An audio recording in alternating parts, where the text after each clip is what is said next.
Assalamualaikum warahmatullahi wabarakatuh. Sahabat-sahabat tercinta yang dirahmati Allah, jumpa lagi dalam acara Kulluhum, kuliah 10 menit dari Undang Munawar Official Channel. Mudah-mudahan bermanfaat bagi kita semua.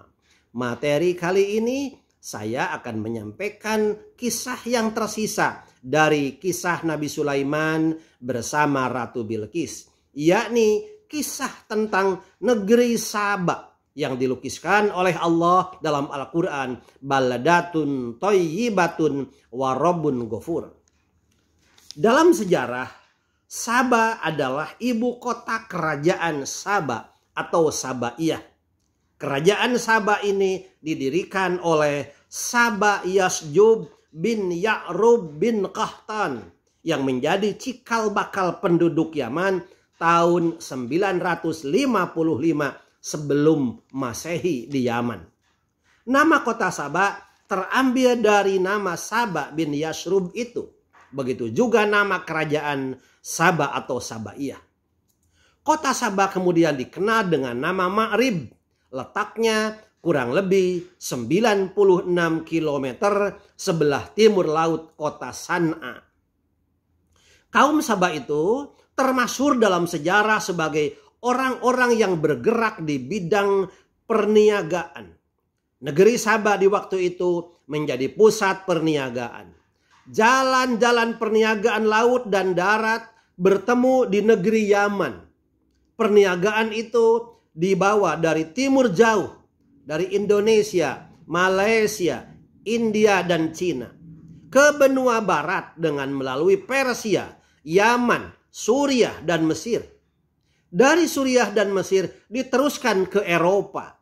Dengan demikian, daerah Yaman merupakan sebuah mata rantai dari daerah rantai perniagaan yang menghubungkan benua timur dengan benua barat. Kaum Saba memegang peranan yang besar dalam melancarkan perniagaan antara benua timur dan benua barat itu. Negeri Yaman mempunyai armada laut dan kafilah-kafilah darat untuk mengangkut perniagaan itu. Sedang kota Ma'rib di waktu itu merupakan suatu kota internasional. Barang-barang yang diperniagakan ialah hasil bumi dan barang-barang kerajaan timur jauh itu ditambah dengan hasil bumi negeri Yaman yang melimpah ruah.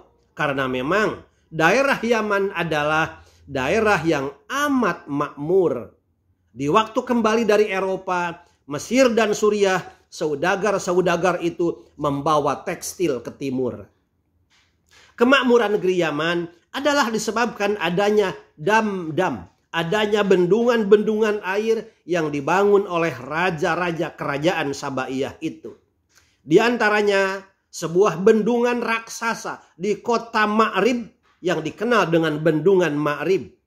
Dengan adanya bendungan Ma'rib ini, kaum Saba dapat mengadakan irigasi yang teratur yang menyebabkan daerah Yaman menjadi subur dan mengeluarkan hasil yang tidak terkirakan banyaknya, sehingga Al-Quran sendiri menyebutnya bahwa kesuburan negeri Yaman itu adalah suatu anugerah dan dari tanda-tanda kebesaran Allah.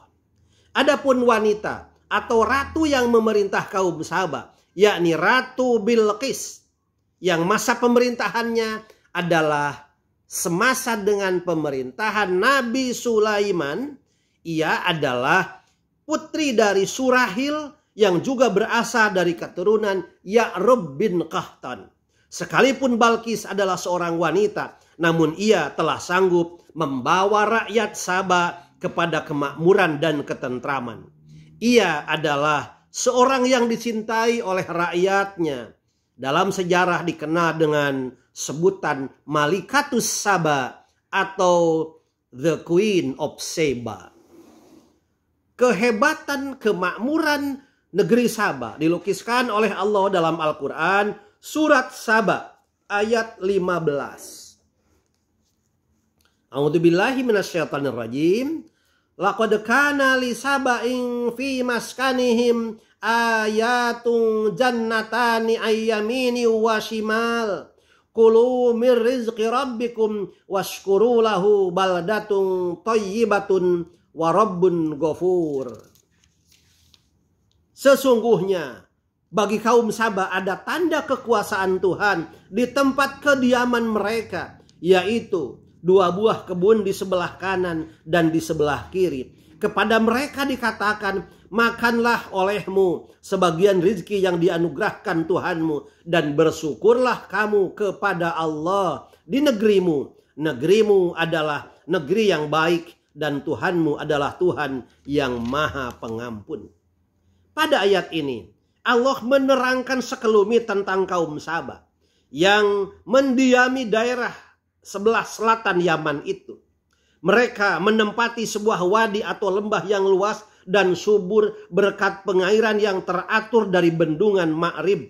Di kiri kanan daerah mereka terbentang kebun-kebun yang amat luas dan subur yang menghasilkan bahan makanan dan buah-buahan yang melimpah ruah. Negeri ini karena subur dan makmurnya diberi julukan oleh Allah dengan baldatun thayyibatun wa rabbun ghafur, negeri yang makmur di bawah lindungan Allah yang Maha Pengampun.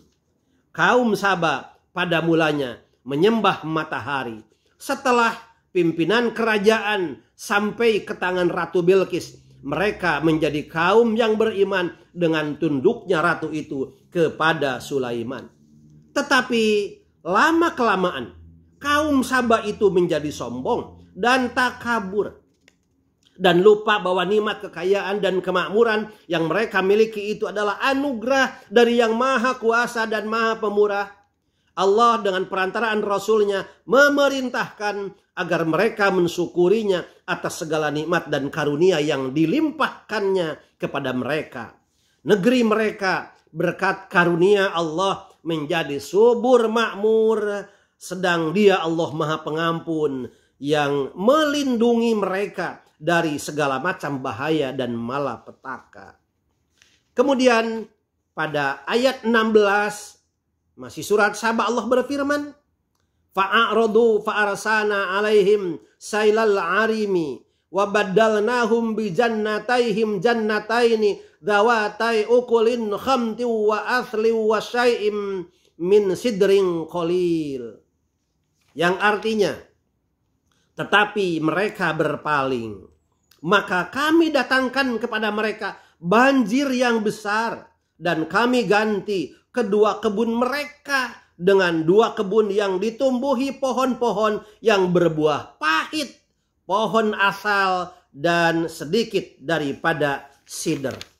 Berdasarkan ayat 16 ini, penduduk negeri Saba, mereka menolak seruan Allah itu dan berpaling dari Allah. Bahkan mereka menghalangi orang-orang yang insaf beriman kepada Allah. Maka Allah menimpakan siksaan kepada mereka dengan membobolkan bendungan Ma'rib, dan terjadilah malapetaka yang hebat. Negeri mereka dilanda banjir yang deras, menghanyutkan semua yang menghalangi arusnya, sehingga musnahlah semua kebun-kebun yang berada di kiri kanan negeri itu, dan hanyutlah semua binatang ternak. Korban manusia pun tidak terhitung banyaknya, sehingga hanya sedikit orang saja yang masih tetap hidup. Hanya beberapa kelompok kecil dari mereka yang selamat dari malapetaka yang dahsyat itu. Mereka yang selamat ini pun tidak dapat tinggal dengan senang di tempat mereka semula. Sebagian mereka hijrah ke tempat lain yang subur karena tidak ada lagi kebun-kebun yang mereka akan tanami dengan baik, dan tidak seberapa lagi binatang-binatang ternak yang akan mereka pelihara. Tanah-tanah yang dahulu subur telah menjadi tandus dan kering karena semua air yang tersimpan di dalam bendungan telah tertumpah ke padang pasir yang dapat menelan air berapapun banyaknya.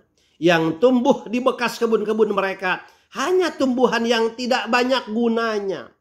Pahit buahnya, yakni pohon asal, sejenis pohon cemara, dan sedikit pohon sider, sejenis pohon bidara. Bila mereka ingin bercocok tanam, yang mereka harapkan hanya air hujan yang turun dari langit saja. Kemudian ayat ke-17. A'udzubillahi minasyaitonir rajim. Dzalika jazainahum bima kafaru wa hal nujazi illal kafur. Yang artinya, demikianlah kami berikan balasan kepada mereka karena kekafiran mereka, dan kami tidak menjatuhkan azab yang demikian itu melainkan hanya kepada orang-orang yang sangat kafir. Demikianlah sunnah Allah telah berlaku terhadap kaum Saba, sebagaimana telah berlaku pula kepada umat-umat yang sombong dan durhaka, tidak mau menerima kebenaran, selalu menolak dan membangkang terhadap ajaran Allah yang dibawa oleh para rasulnya. Demikianlah Allah tidak akan menimpakan azab dan malapetaka kecuali kepada orang-orang yang durhaka, yang mengingkari dan tidak bersyukur atas nikmat yang dikaruniakan Allah kepada mereka. Negeri Saba, negeri yang subur makmur, tetapi penduduknya kufur, dan akhirnya Allah jadikan negeri itu hancur lebur. Mudah-mudahan ini menjadi gambaran bagi kita. Negeri Indonesia yang subur makmur, mudah-mudahan penduduknya tidak kufur. Karena kufur, maka akhirnya negerinya akan dihancurkan, hancur lebur berkeping-keping. Mudah-mudahan korban dari meletusnya Gunung Semeru oleh Allah Subhanahu wa Ta'ala diberi ketabahan, dan mudah-mudahan mereka yang beriman dan bertakwa menjadi mati dalam keadaan mati syahid. Demikian yang dapat saya sampaikan. Terima kasih. Wassalamualaikum warahmatullahi wabarakatuh.